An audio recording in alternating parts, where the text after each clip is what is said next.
Pero bueno, estaba escuchando recién las cuestiones estas de investigación de la realidad. Es importantísimo. Y realmente insisto en que nuestro país invierte muy poco en esto y existe muy poco interés por parte de los organismos. Entre otras cosas, en razón de la opacidad de algunas de las agencias intervinientes, por supuesto. Hay algunas cosas que son históricas ahora, pero que quisiera recordar. Una cercana, que fue cuando la Corte Suprema empezamos con la investigación acerca de la dinámica del homicidio. Empezamos en la ciudad de Buenos Aires. Tuvimos problemas, sí, de subregistro y de sobreregistro. En sobreregistro estaban las estadísticas judiciales, el subregistro en las policiales. En las policiales era debido a que a poco tiempo, conforme al procedimiento federal, la policía remite la cosa al juzgado y si la víctima muere después no se registra. Lo judicial era mucho más necio. Quien volcaba los datos se olvidaba de poner 42. En consecuencia, todas las tentativas resultaban consumadas. La única solución que encontramos fue acceder directamente a los expedientes. Y de esa manera, con un protocolo de las 20 preguntas, que por supuesto no agotaban el análisis cualitativo, pudimos establecer ciertas categorías. Intentamos extender esto a la provincia de Buenos Aires. En un primer momento la Procuración de la provincia estuvo dispuesta. Pasó algo rarísimo. Algunas fiscalías habían ocultado homicidios. Cuando hicimos los datos que tenían del año anterior, cuando hicimos los datos del año posterior, nos encontramos con un número que no pudimos dar a publicidad porque daba la sensación de que en un año había habido un brote de homicidios en la provincia, pero no era cierto. Quise hacer un acuerdo con todos los superiores tribunales de provincia para que se pudiera reproducir esto en todo el país, nunca se completó. Es decir, hay muy poco interés en relevar estos datos. Esto por un lado. Por otro lado, bueno, claro, si uno piensa, lo dije ayer, lo reitero, si queremos hacer prevención, necesariamente tenemos que saber qué vamos a prevenir y en qué forma se produce. Al contrario, otro dato es realmente histórico y lo recuerdo porque realmente no se recuerda. Cuando terminó la dictadura y pasamos a gobiernos constitucionales, me estoy refiriendo al año 84, 85, 86, hasta más o menos 86, sí, 86, 87, tuvimos prácticamente en Buenos Aires, en la ciudad de Buenos Aires y en el conurbano, 1000 ejecuciones sin proceso. Este fenómeno quizás se ha olvidado. La policía de Camps siguió adelante. ¿Y cómo pudimos tener el número? Muy sencillo. Lo mostraban en los medios de comunicación. Lo mostraban como enfrentamientos. Había un canal de televisión, Canal 9, con un periodista especializado que se llamaba José de Ser, que llegaba antes que la autoridad del fiscal, el juez, etc. Mostraban esto como éxito en la guerra contra la delincuencia. Es decir, el mismo contexto, discurso bélico que habían tenido en la dictadura, lo continuaron. Y este fenómeno se corta recién cuando asume la gobernación de la Ciudad de Buenos Aires, que eran dos comisarías perfectamente identificables, pues claro, como salían las noticias en el diario, nos costaba muy poco pegar alfilercitos y ver de dónde se producían los hechos. Hemos constatado algunas cosas en una investigación que se hizo en ese tiempo. Logré que se hiciera una investigación sobre ejecuciones en proceso en el ámbito regional. Lo que constatamos en la investigación nuestra era curvas de ascenso y de descenso según se aproximasen elecciones, por ejemplo. Según se llamase al ministro del Interior al Congreso, eran bien manifiestas. ¿Cómo se veía claramente que no eran enfrentamientos? Bueno, prácticamente no hay víctimas policiales, es decir, una regla de la buena puntería. En segundo término, las víctimas eran extremadamente jóvenes, menos de 25 años. Por supuesto que siempre en los medios salía lo del frondoso prontuario. Nadie puede tener un frondoso prontuario a los 22 o 23 años. Tiene un asalto a mano armada, directamente ya se terminó, por lo menos de 5 años de prisión. Esto se ha olvidado, pero también constatamos lo siguiente: todo depende de si la orden sale de la jefatura, no hay localizaciones particulares, es decir, es en los lugares donde se cometen sobre todo delitos contra la propiedad, se concentran, diría en Buenos Aires, en el barrio de Once, etc. Si no hay una orden de la jefatura, sí se concentran determinadas policías, en determinadas circunscripciones de comisarías. Recordaba este fenómeno porque este brote de ejecuciones en proceso tuvo lugar en tiempos democráticos, con un ministro de gobierno de la provincia de Buenos Aires que cuando mostrábamos esto nos decía que éramos anarquistas. Bueno, ahora se usan otros términos. En fin, quería recordarles esto así de pasar, y bueno, hablando de derechos humanos. Vamos entonces a cambiar de tema y a pasar a los derechos humanos, que es también un tema de derechos humanos.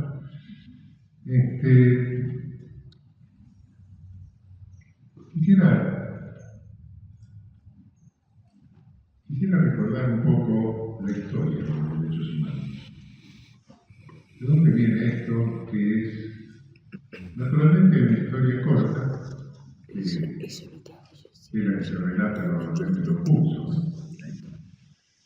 Una historia que parece que en el año 1948, en Naciones Unidas, recién estrenada, se les ocurre hacer una declaración, la Declaración Universal de Derechos Humanos, en la que tiene gran participación René Cassin, que había sido ministro de Gaulle, y la señora Roosevelt, que fue la primera delegada de Estados Unidos a Naciones Unidas.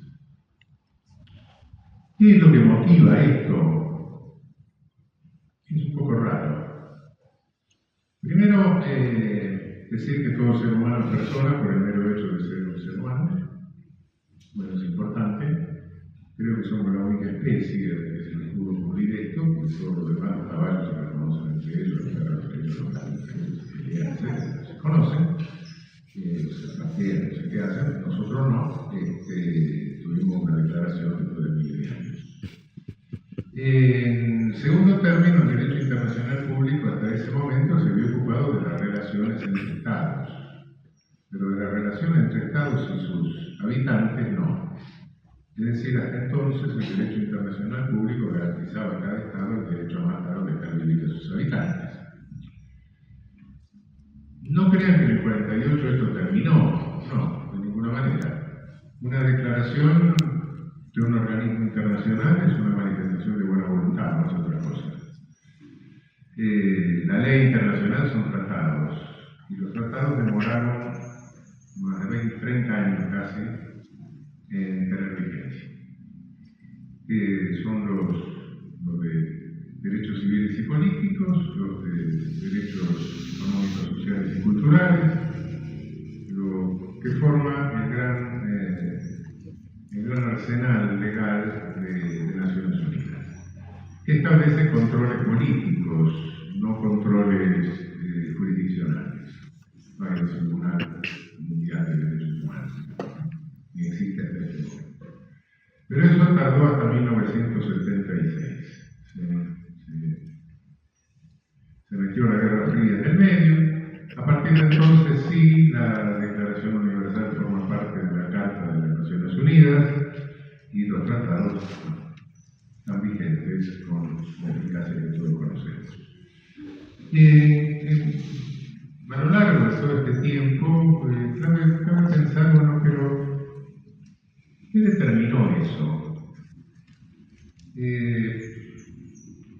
Esta señora Roosevelt y el señor René Cassin habían leído los libros de los ideólogos del siglo XVIII, no habían terminado de leerlo, lo dejaron en la mesita de noche y un día los terminaron de leer y se les ocurrió proyectar la Declaración Universal. No. Hay una historia un poco más larga que se suele deformar. Se dice, no, la historia y en realidad la idea de derechos humanos surge a fines del siglo XVIII, fundamentalmente con la Declaración Francesa de los Derechos del Hombre y del Ciudadano, con la Carta Norteamericana, que no formaba parte originariamente de la Constitución de Estados Unidos, sino que la agrega posteriormente. Y con eso surge esa idea en el norte, un momento de civilización, que luego baja hacia el sur y nos civiliza a nosotros. Esto es absolutamente falso. Realmente hay otra historia larga que es mucho más importante y verdadera. El mundo, lo que hoy entendemos por mundo no el planeta, espacios, tiempos siderales, ni siquiera el mundo cuando alguno de nuestros antepasados empezó a caminar en dos patas, sino lo que el derecho puede regular, el mundo de relaciones humanas, tiene una partida de nacimiento que no es muy lejana, en fines del siglo XV. Pudo haber relaciones mundiales y mundo en este sentido de relaciones humanas, cuando más o menos todos los seres humanos tuvieron la posibilidad de conocer la existencia de los otros. Y esto pasó cuando Colón llegó al Caribe o cuando Vasco da Gama dio la vuelta por el sur de África y llegó a la India. Y empieza lo que Wallerstein llamará el sistema mundo. En realidad empieza el mundo. El mundo que puede regular el derecho penal, el mundo del derecho, el mundo de relaciones humanas. Y el mundo se presenta con un crimen, la colonización. La colonización se echa entre 60 y 80 millones de habitantes originarios de nuestra América. No solo por explotación, no solo por sometimiento a servidumbre, sino por todas las infecciones que trajo. Los europeos habían estado en contacto con animales domésticos que ya no existían. Esto les había permitido epizotías, pero también les había generado los anticuerpos de las epizotías. Llegaron a una América donde había una población que jamás había conocido esas epizotías y naturalmente eso fue una catástrofe. Además de las brutalidades que practicaron, por supuesto, y en ese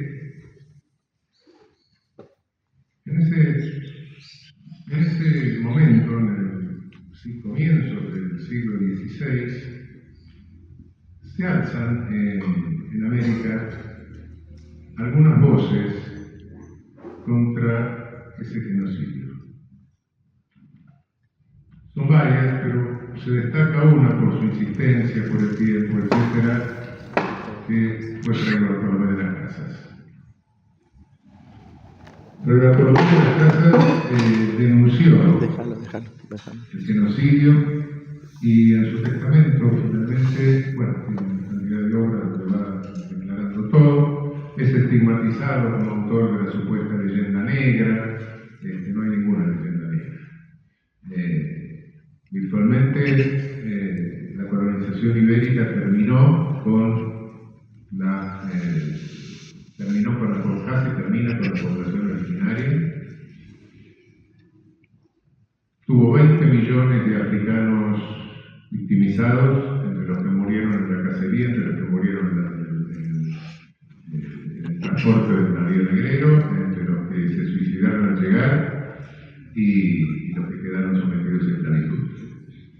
Estas atrocidades alcanzaron, sobre todo el transporte con el comercio esclavista, alcanzó su máximo apogeo justamente en el siglo XVIII, cuando aquellos señores pensaban en los derechos allá en el norte. Fray Bartolomé fue el primero en pensar en la posibilidad de una ciudadanía planetaria, en la dignidad de todo ser humano por el hecho del ser humano.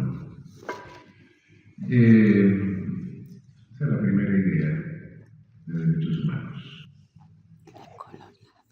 Y la verdad es que, ¿por qué nos coloniza fundamentalmente? No porque los ingleses hayan hecho menos barbaridades, o los franceses o los holandeses, pero ¿por qué la iniciativa es de Iberia? Porque Iberia llevaba más de medio milenio de lucha colonizante en su propio territorio contra los islámicos. Para colonizar hay que tener una estructura colonizante, y esa estructura colonizante requiere una sociedad en forma de ejército, sumamente jerarquizada. Por supuesto que el patriarcado no lo inventó España, pero sí el patriarcado lo reforzó España necesariamente. Europa para colonizar necesitó jerarquizarse, y en la base todo ejército tiene unidades pequeñas a cargo de cabos, sargentos, etc. Es patria familia. Por eso el patriarcado es un presupuesto de la colonización. El racismo no, el racismo es una consecuencia. Hasta el momento de la colonización a nadie se le había ocurrido jerarquizar los seres humanos por la cantidad de melanina. Eso recién pasa con la colonización, cuando hay que jerarquizar a la sociedad colonizada, y entonces todos los marginales ibéricos, sobre todo los del sur, islámicos recién colonizados a garrotazos, pasan a encabezar en América la jerarquización social. Fuimos colonizados por el sur de España, fundamentalmente. Sí, de vez en cuando llegó algún rey, algún conde, qué sé yo, no sé. Pero eso llegaba para ciertas funciones. La colonización fue fundamentalmente colonización del sur de España. Si ustedes analizan hoy la musicalidad del castellano del Caribe, se van a dar cuenta que tiene una musicalidad necesariamente árabe, que conserva el sur de España. Algún intelectual caribeño dijo, bueno, no insistamos en eso, porque si aparte que nos colonizó una potencia de segunda, ahora decimos que nos colonizaron los marginales de la potencia de segunda, estamos listos. Pero bueno, por eso es la realidad. Bueno, ¿qué hizo Iberia con esa jerarquización? Esa jerarquización fue su ruina también. Fue su éxito colonizador, pero también su ruina.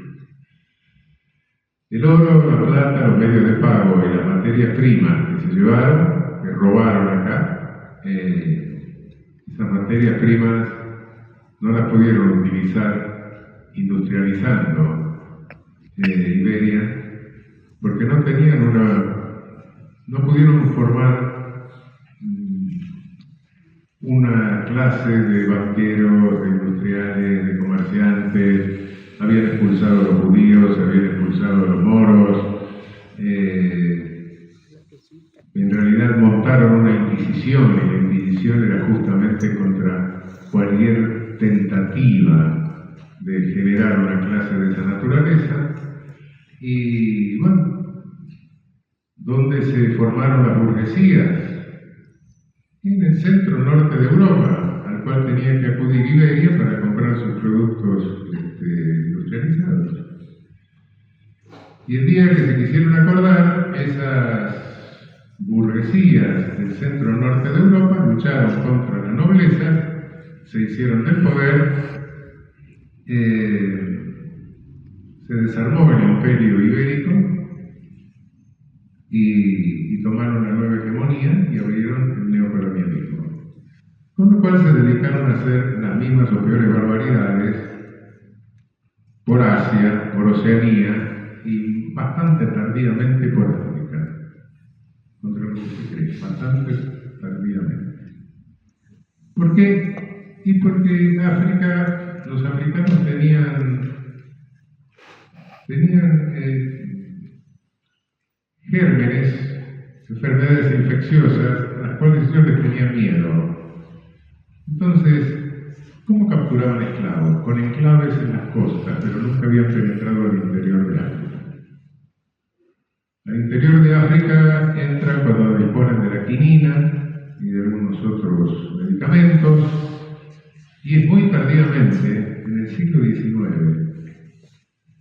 En 1885-1886 se reúnen en Berlín, convocados por Otto von Bismarck, las potencias colonizadoras y se reparten África como una pizza, la cortan en pedazos.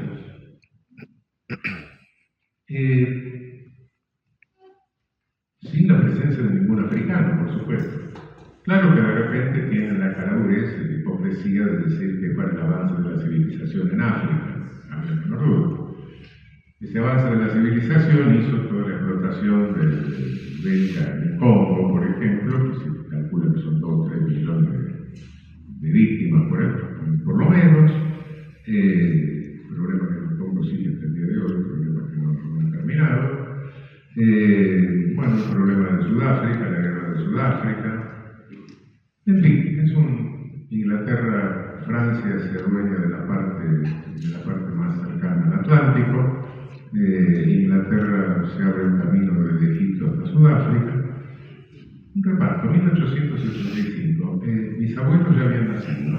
Sí, está bien que yo soy un fenómeno biológico, pero independientemente de eso, estamos a tiro de piedra en el tiempo. Bueno, eso sucedió.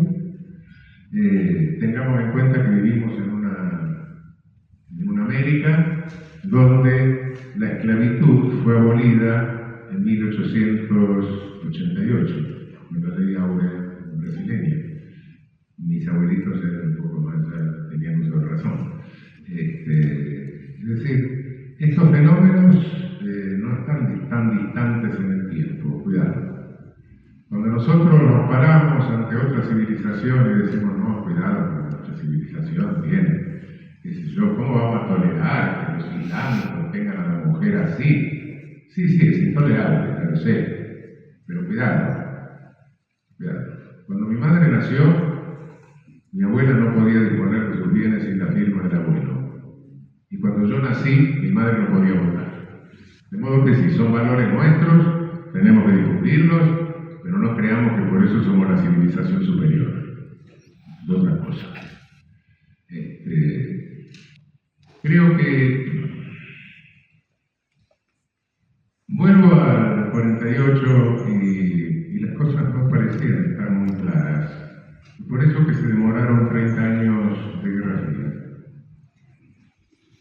El presidente Truman, que no era ningún filósofo, después del final de la guerra, hizo un discurso en el que dijo que se felicitaba de que Dios hubiese que la energía nuclear cayese del lado de ellos. Hasta ahí, bueno, más o menos, está bien, si no, no sé lo que hubiera hecho Hitler. Pero agregaba que le rogaba a Dios que lo iluminase para saber cómo usarla. ¿Sí? Pedirle a Dios que Dios raro que estaba invocando el señor Truman. Pedirle a Dios que le enseñe cómo revertir la energía creadora y en qué casos usarla. Bueno, por un lado empezaba eso. Por otro lado, al día siguiente del 10 de diciembre, que todos recordamos, etc., al día siguiente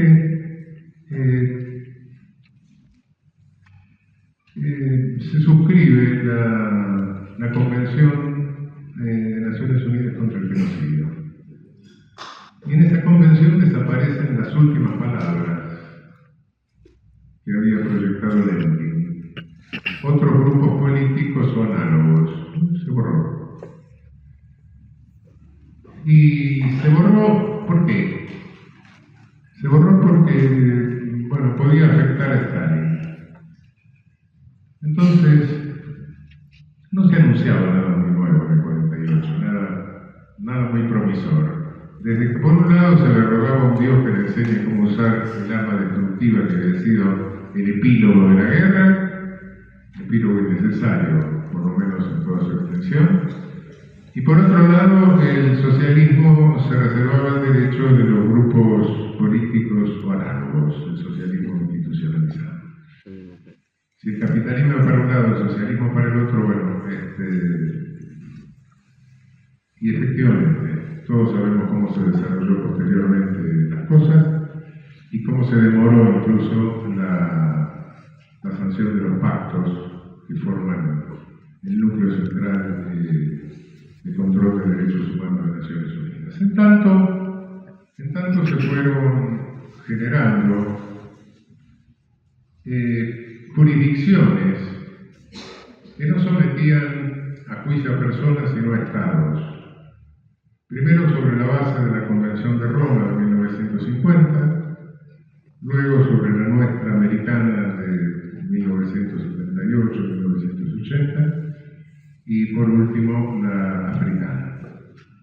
Estos son controles jurisdiccionales de derechos humanos. En estos controles, ¿en qué posición estamos en nuestra región? ¿En qué posición está nuestro continente? No tenemos las mismas garantías jurisdiccionales que los europeos. No. Hubo en el momento de poner en funcionamiento la Convención Americana sobre Derechos Humanos de 1978 una discusión porque la Comisión de Derechos Humanos de la Organización de Estados Americanos decía que le iban a dejar sin trabajo, que virtualmente desaparecía la comisión. Después de unas gestiones diplomáticas, etcétera, se acordó que la comisión que prevé la Convención Americana es la misma convención de la Organización de Estados Americanos. Esto hace que la comisión de la OEA funcione en Washington, esté atiborrada de denuncias. La víctima en nuestro sistema no puede acudir directamente a la Corte, sino que tiene que pasar a través de la Comisión, a diferencia de lo que sucede en el sistema europeo. Tampoco existe una infraestructura que permitiría que las víctimas acudan directamente al órgano jurisdiccional. Y esto se traduce en lo siguiente: si ustedes analizan las sentencias de la Corte Interamericana de Derechos Humanos, cada una de ellas comienza diciendo este hecho comienza, esta causa comienza tal fecha, y tal fecha son 10, 15 años o más de tramitación. Es decir, como eficacia para la solución más o menos cercana de los conflictos, es nulo el sistema. Salvo algunas medidas provisionales que la Comisión pueda pedir a a la Corte, en las cuales no siempre la Corte responde correctamente. Pero bueno, las medidas provisionales pueden ser porque son vinculantes. Las medidas cautelares que emite la Comisión no son vinculantes. Es una atribución que asumió la Comisión por sí ante sí, pero esas medidas no son vinculantes. Es decir, nuestro sistema es un sistema bastante débil, bastante flaco. No hay en este momento condiciones para reformar la Convención Americana. Y para lo que es útil es para bajar líneas doctrinarias a los tribunales máximos de la región, no para otra cosa. La solución de los conflictos es bastante inoperante. Me refería al colonialismo originario, que en realidad se termina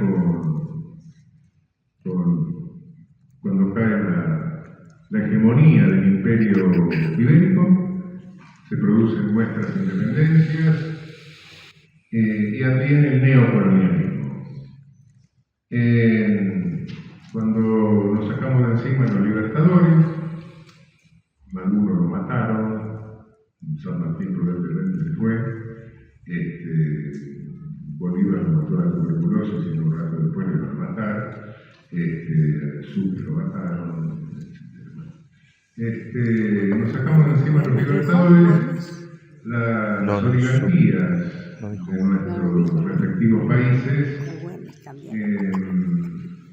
empezaron a tomar contacto con la nueva hegemonía planetaria, fundamentalmente Gran Bretaña, que estaba surgiendo mínimamente todavía Estados Unidos. Surgieron nuestras repúblicas oligárquicas, desde el porfiriato peruano, mexicano, hasta la oligarquía vacuna nuestra.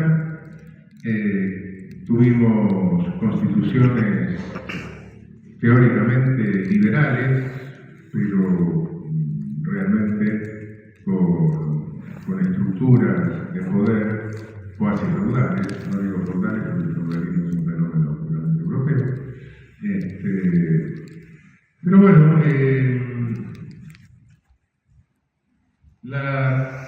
en todos esos años hubo resistencias, hubo guerras absurdas, como la guerra del Pacífico, como la guerra del Chaco, donde se jugaban intereses transnacionales, por supuesto. Pero yo creo que de alguna manera este neocolonialismo llegó a su término.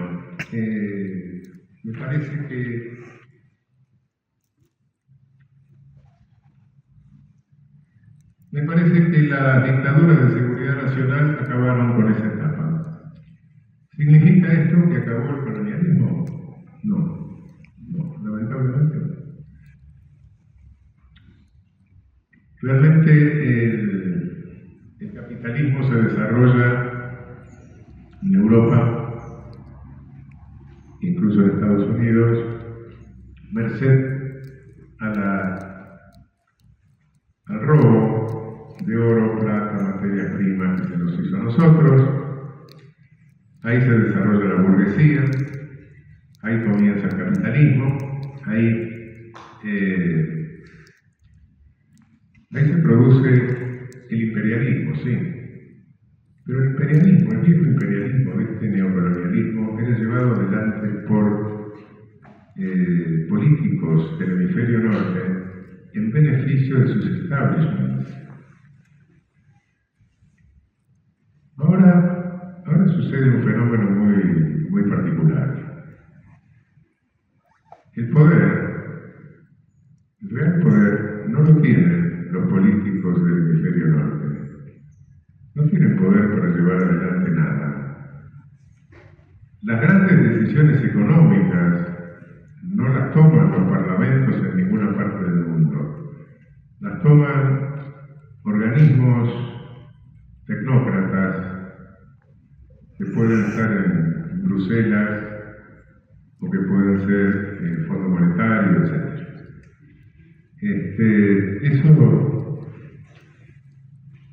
El poder se concentra hoy en grandes conglomerados de dinero que son transnacionales y que no tienen nacionalidad, son transnacionales, tienen domicilio y utilizan el poder político de los países en que tienen domicilio. Si el presidente de Estados Unidos, pobre viejito, quisiera hacer algo contra eso, no podría hacerlo. Quizá lo más que podría hacer es terciar en un conflicto entre corporaciones. Y son grandes masas de dinero, pero ¿qué es el dinero hoy? Bueno, alguno me dirá, bueno, el dinero son papeles verdes que damos.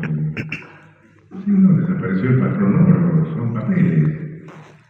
Sí, es cierto, son papeles verdes, los cuales todos guardamos, confiamos, etc. Porque damos los papeles verdes y nos dan lo que nos gusta comprar con los papeles verdes.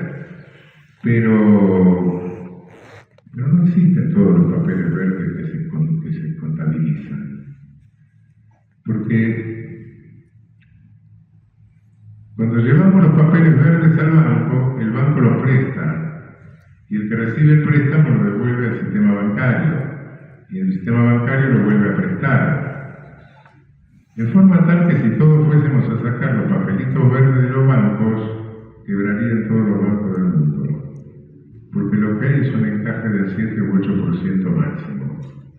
Lo demás son números en computadora, se pasan por computadora.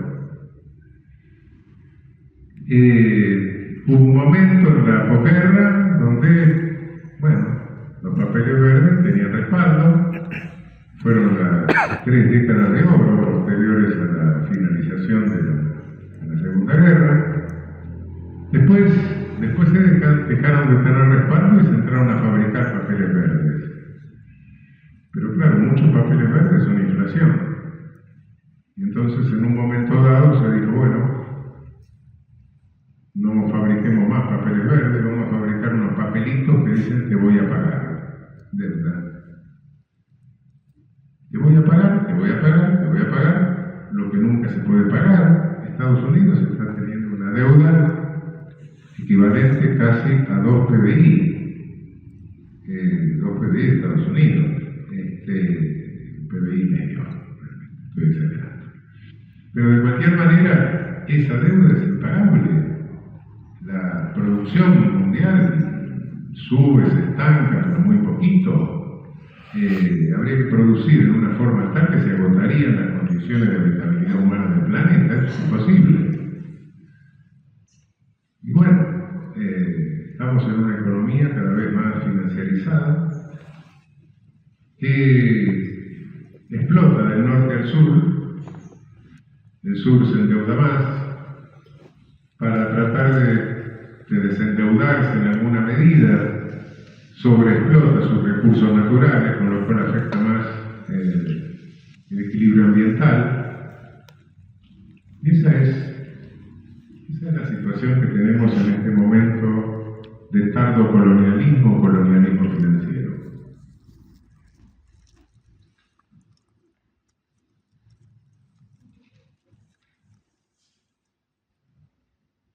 Si miramos la historia, esta historia contada desde el sur, esta que no es la historia que nos cuentan desde el norte, ni la historia corta, que es cierta, pero no alcanza, y la historia que nos fraguan con la civilización que bajó desde el norte, sino con la historia del sur del planeta, sí.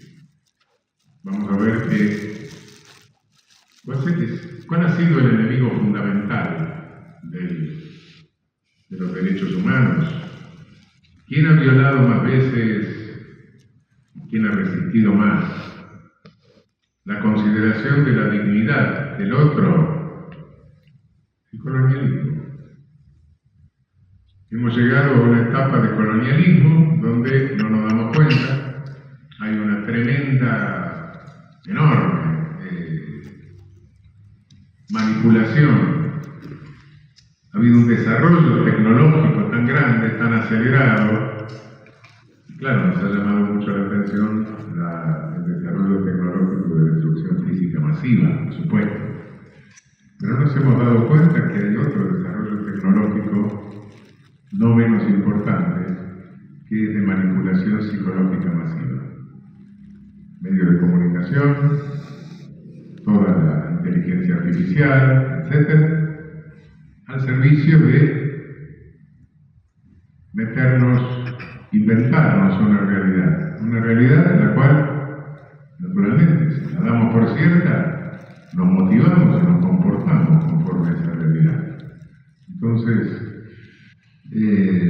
hoy creo que el peligro más grande que tenemos es el de manipulación masiva, manipulación psicológica masiva a través de la moderna tecnología. El desarrollo tecnológico nos impresiona, claro, desde el enorme desarrollo tecnológico de destrucción masiva, qué sé yo, hoy, bueno, uno de los grandes peligros que tenemos es la acumulación de armas nucleares. Bueno, sí, es un riesgo, uno puede tocar un botón, se le puede escapar, pero paralelamente, cuidado, que tenemos un desarrollo tecnológico de manipulación psicológica que es casi tan peligroso como el otro. Bueno, podría seguir, pero creo que sería más interesante que conversáramos un poco y que me pregunten cosas.